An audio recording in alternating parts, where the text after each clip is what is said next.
Good afternoon, I'm Tyler Fardell with 2NURFM Hunter News. One person is dead after a crash in Minda River this morning.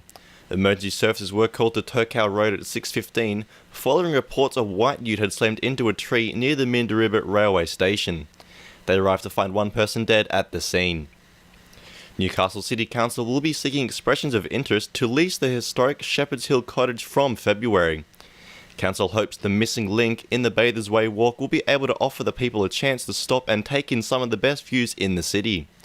Interim CEO Jeremy Barth says plenty of work is being done to ensure the heritage aspect of the site is maintained.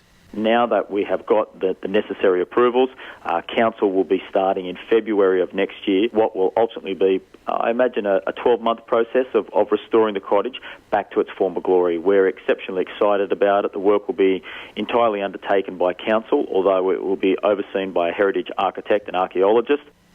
New research from the NBN company reveals the Newcastle region is set to become an entrepreneurial hotspot with significant growth in the service economy. While the Hunter region was once primarily a coal mining and steel base, a shift in employment has given rise to areas such as public administration, construction and financial services. Leading KPMG Special Advisor Bernard Salt says a new wave of entrepreneurial energy has led to increased employment. This is a positive attribute for Newcastle. It's quite unique relative to many other cities in Australia.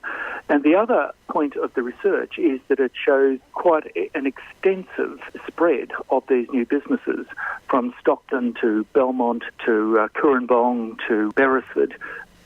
Residents of Caves Beach have long been calling for a new phone tower for better mobile reception in the area, but they say Telstra's proposed location of a tower is a risk to people's health. Lake Macquarie Council will tonight vote on whether to go ahead with the plans to build the tower along Scenic Drive, which is extremely close to many people's homes. Lake Macquarie Councillor John Gilbert says there are better places to build the tower.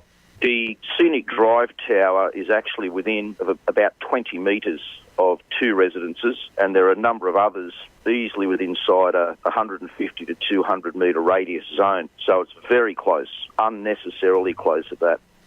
And the Hunter Valley Camel Dairy Farm has been given a $440 slap on the wrist after falsely claiming their product could alleviate symptoms of some conditions. Camel Milk New South Wales, located near Denman, advertised on their website drinking their milk had therapeutic effects on conditions like diabetes, autism and multiple sclerosis. Camel Milk have since taken down the claims. Sport for our sponsor, PRD Nationwide East Maitland. The Jets have overcome a poor performance to steal a 2-1 victory over Perth on Saturday. The win was the Jets' 6th of the season and leaves them 5 points behind first-placed Sydney. Coach Ernie Merrick says he's pleased with his side's start to the season. We never look shaky. We're second top of the league. We've only lost 2 games out of 10. It's the best performance of Newcastle's ever had. You can't ever say we look shaky.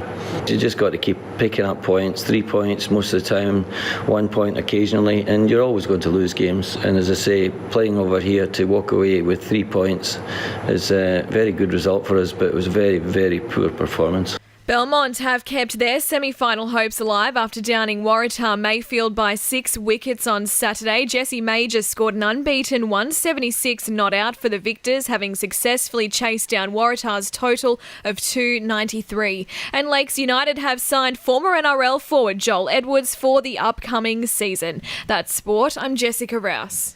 2NURFM News Time is 12:10.